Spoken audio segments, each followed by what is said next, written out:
ఖమ్మం జిల్లా కూసుమంచిలో పలు అభివృద్ధి పనులకు శంకుస్థాపన చేశారు. ఎన్నికల సమయంలో ఇచ్చిన హామీలో భాగంగా కూసుమంచిలో జూనియర్ కాలేజీ నిర్మాణం చేపట్టామన్నారు.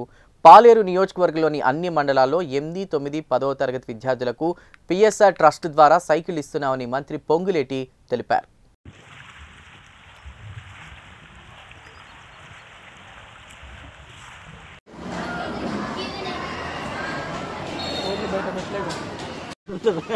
వెళ్ళలేను క్లబ్ అది ఓన్లీ క్లబ్ వరకు మనలో బయట ఫస్ట్ ఇది కావాలి, ఈ ఫ్లెక్స్ కావాలి, గవర్నమెంట్ ప్రోగ్రామ్ కదా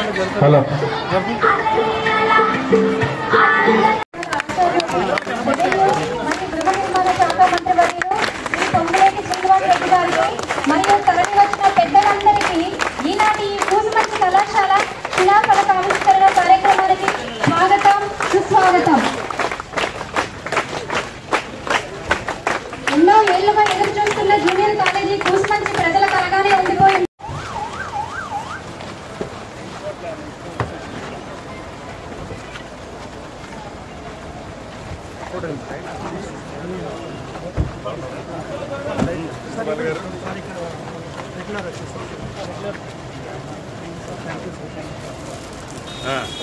మొదలైందా పని?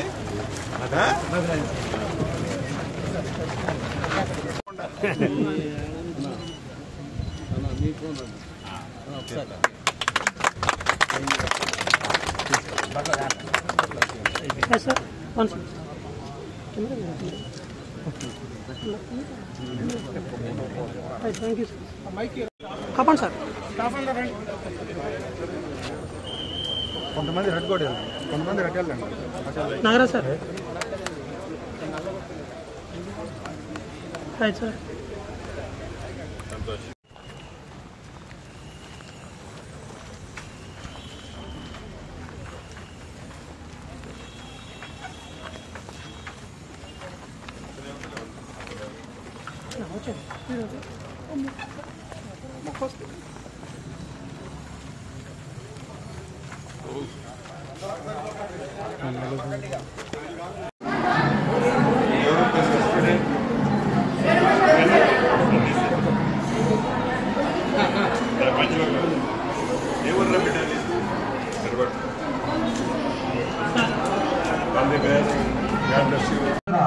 తెలుసుకున్నాను.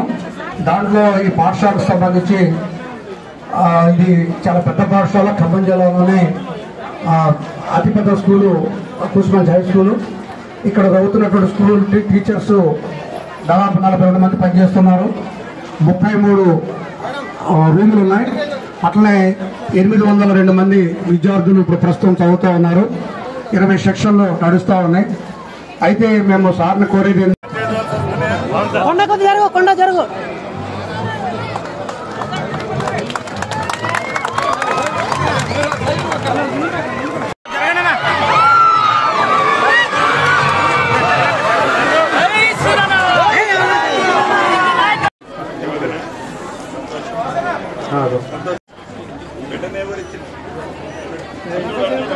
తుపాకుల రేణుక కూసుమంచి,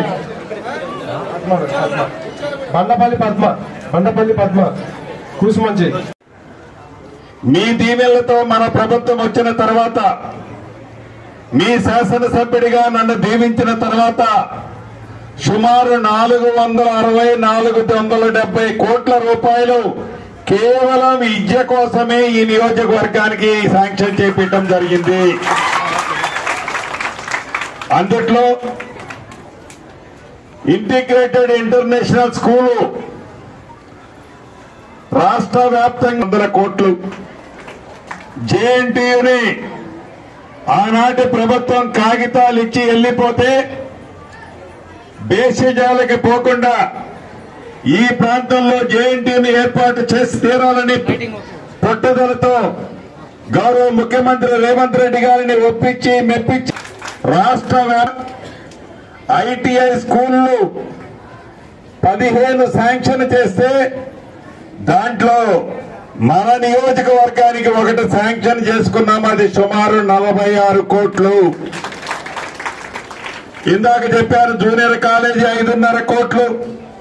దీంతో పాటు తిరుమలాయపాలెం హాస్టల్ కి సుమారు 2,70,00,000 శాంక్షన్ చేపించాం. ఈ రమారమి ఈ గడిచిన 18 నెలల్లో మీ సీనన్న ఈ నియోజకవర్గానికి మన నియోజకవర్గానికి విద్యకు శాంక్షన్ చేపించింది సుమారు 460-470 కోట్లు. అంటే విద్య పట్ల పేదోడు పిల్లలు కూడా ఉన్నతమైన చదువులు చదివించే దాంట్లో ప్రభుత్వం తలుచుకుంటే, ప్రభుత్వం ఆలోచన పేదవాడి పిల్లల పట్ల ఉంటే ఎలా ఉంటది అన్నది ఈనాడు తెలంగాణ రాష్ట్రంలో విద్యకి పెద్దపీట ఎలా వేసిందో ఈ ప్రభుత్వం మీకు చాలా స్పష్టంగా కనిపిస్తుంది. మీకు తెలియంది కాదు, ఆనాటి మన ప్రభుత్వం వచ్చే నాటికి గత ప్రభుత్వం గొప్పలు చెప్పింది, అనేక రెసిడెన్షియల్ స్కూల్స్ పెట్టాము అని. ఆ పెట్టిన రెసిడెన్షియల్ స్కూల్స్ అన్ని కోళ్ల ఫారాలు, మూతపడ్డ రైస్ మిల్లుల్లో పెట్టారు. మన ప్రభుత్వం వచ్చిన తర్వాత యంగ్ ఇండియా ఇంటిగ్రేటెడ్ స్కూల్ పేరుతో అన్ని కులాలు, అన్ని మతాల పిల్లలు చిన్నతనం నుంచే కులాలకు మతాలకు అట్రాక్ట్ కాకుండా ఐకమత్యంగా ఉండాలి అని ఒక